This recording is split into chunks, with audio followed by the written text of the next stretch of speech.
میں کچھ باتیں جو ہے ریکارڈ کی درستگی کے لیے کرنا چاہ رہی ہوں. مجھے بڑا افسوس ہے کہ باہر جیسے ہمارے سینیٹرز نے کہا کہ ان سے کسی نے بدتمیزی کی، لیکن آپ اور ہماری ابھی یادداشتیں اتنی کمزور نہیں ہیں کہ اسی پارلیمنٹ ہاؤس کے باہر ٹیچرز کو ڈنڈے پڑے، لیڈی ہیلتھ ورکرز کو ٹھڈے مروائے گئے، اٹھا کے کلرکوں کو، ریڈیو پاکستان کے امپلائیز کو جو ہے وہ پولیس کی گاڑیوں میں جانوروں کی طرح پھینکا گیا.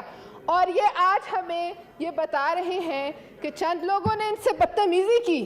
مجھے اس کا بھی افسوس ہے کہ نہیں کرنی چاہیے، ان کا استحقاق ہے، لیکن اس وقت کیا یہ ہم کوئی خاص مخلوق ہیں اور وہ عام عوام جو ہے اس کا حق ہے کہ اسے جوتے اور ٹھڈے مارے جائیں؟ اور ان کے آگے اگر 10 لوگوں کے آگے کوئی خاردار تار غلطی سے آ گئی تو یہ ہمیں کہتے ہیں کہ ان کے خلاف طریقے استحقاق پیش کریں. تو پھر وہ تمام لوگ جنہوں نے آرڈر دیے تھے ان عام پاکستانیوں کو جوتے مارنے کے، ان کے خلاف کون سی تحقیق استحقاق بنتی ہے؟ پھر پیش کی جائے تو سب کی جائے، اکٹھی کی جائے، کیونکہ ریاست مدینہ یہ بنانے چلے تھے تو اپنے وقت کی ریاست مدینہ کا تو جواب دیں. اور چیئرمین صاحب دوسری بات، یہ آج ہمیں بتا رہے ہیں کہ ممنوعہ فنڈنگ پہ بات ہو گئی. آج بھی شرم نہیں کہ امپورٹڈ حکومت، ممنوعہ فنڈنگ الگ ہے، فورن فنڈنگ الگ ہے. ہمیں صرف یہ بتائی اور یہ کہ آپ کو لوگ کہہ رہے ہیں پاکستانی کے تو ہم نے پیسے دیے تھے، یہ پیسہ تو میں نے دیا تھا. تو وہ رومیتا شیٹی بھی پاکستانی ہے، وہ جیری بیری ہیری شنیپس جو سارے یہودی تھے وہ بھی پاکستانی ہیں. ان کا بھی ہمیں آپ دکھا دیجئے پاکستانی ہونے کا ثبوت تاکہ ہم مان لیں وہ سب کہاں سے تھے.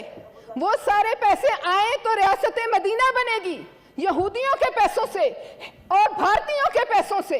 اور دوسروں کو آپ سمجھائیں گے کہ آپ امپورٹڈ حکومت ہیں، آپ شرک کرتے ہیں. ایک دین الہی شاید میں غلط نہ ہوں تو 1582 میں آیا تھا، جو اکبر بادشاہ نے جو لے کر آیا تھا. ایک یہ نئی دین الہی کی نئی شکل آج 2022 میں آئی ہے، جس میں کہا جاتا ہے کہ جو امیر المنافقین کی اس کے مخالف جائے گا وہ بہت بڑا مشرک ہے. قبر میں جاؤ گے تو یہ بتاؤ گے کہ عمران خان کو ووٹ کیوں نہیں دیا؟ ہمیں بتایا جائے. بہت ہمارے علماء کرام بیٹھے ہیں، ہم سب مسلمان ہیں، ہمیں پتہ ہے شرک کیا ہوتا ہے.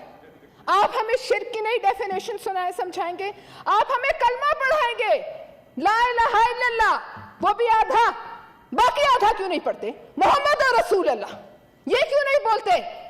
آپ ہمیں نیا مسلمان بنانے کا ایک طریقہ جو ہے وہ نہ سکھائیں. آپ اپنے کیے کی بات کریں کہ آپ نے کیا کیا. آپ یہ بتائیں کہ ان لوگوں کو آپ سے کیا محبت ہوئی. مجھ سے کہا جائے یا آپ کسی سے کہا جائے کہ بھارت میں ایک نئی جماعت بنتی ہے جو ہندوستہ کو جو ہے وہ بڑھاوا دے گی، آپ آئیے چندہ دیں، آپ دیں گے؟ کیوں دے گا کوئی بھارتی پاکستان میں چندہ؟ اور وہ بھی اس جماعت کو جو ریاست مدینہ بنانے کے لیے اٹھ کھڑی ہوئی ہے. لہٰذا چیئرمین صاحب بات یہ ہے کہ یہ جو آج احتجاج ہے یہ اس بات کا نہیں ہے کہ ان کے ساتھ برا ہوا یا ظلم ہوا یا 8 سال بعد فیصلہ آیا تو غلط آیا. یہ تکلیف ہے کہ ڈالر کیوں گرا. تکلیف یہ ہے کہ جو روز کہتے تھے کہ پاکستان ڈیفالٹ ہونے جا رہا ہے، پاکستان ڈیفالٹ ہونے سے کیسے بچا. تکلیف آج یہ ہے، اسی بات کا واک آؤٹ ہے. اور اسی بات کے واک آؤٹ کی وجہ سے آج جب کہانیاں سامنے تمہارے آ رہی ہیں، پوری دنیا تمہارا تماشا دیکھ رہی ہے، تو تم ہمیں کہتے ہو آج بھی کہ تم امپورٹڈ ہو.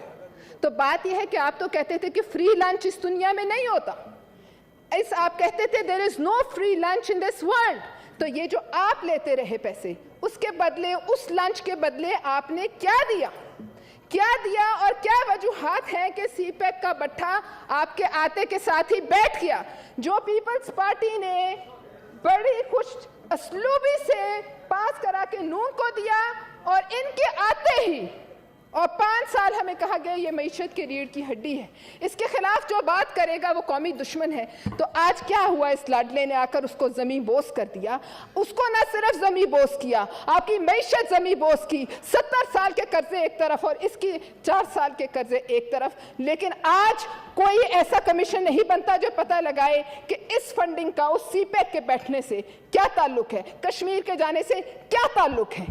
کیا اس ملک میں کوئی ایسا کمیشن نہیں بن سکتا؟ ویسے تو ہر ایک کے لیے جی آئی ٹیز بنتی رہی، لوگوں کی بہنوں کو اٹھایا گیا. زرداری صاحب کو ایک جی آئی ٹی